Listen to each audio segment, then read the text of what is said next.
Hello guys, আজকে আমি একটা মরিচের ভাজি রান্না করব। সো প্রথমে আমি মরিচটা কেটে নিয়েছি এইভাবে। এক হাতে ভিডিও করলে পুরোটা দেখানো যায় না। তারপরে এটা আমি বড় বড় মরিচ ছিল, একটু ঝাল কম ছিল, এটা দেখে কিনেছি। তারপর এটাকে আমি মাঝখান দিয়ে ভাগ করে নিয়েছি ঠিক এইভাবে,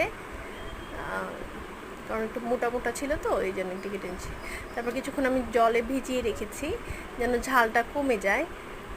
তেল দিয়ে রসুনটা একটু ভাজি ভাজি করে তারপর হচ্ছে আমি এটার মধ্যে রসুনটা আমি ভাজি ভাজি করছি করে এটার মধ্যে আমি এখন পেঁয়াজ দিয়ে দিচ্ছি। একটু বেশি করে পেঁয়াজ দিয়েছি যেন ঝালটা একটু কম লাগে। এই যে লবণ দিয়েছি, লবণ দেওয়ার পরে হচ্ছে আমি মরিচগুলো ঢেলে দিয়েছি। যেহেতু ভাজি হবে সো পেঁয়াজটা এত না ভাজলে হবে, একসাথে ভাজি হয়ে যাবে। এভাবে ভাজার পর একটু হলুদ দিয়ে নিচ্ছি। হলুদ দিলে সবুজ রঙটা আর একটু গাঢ় হয়।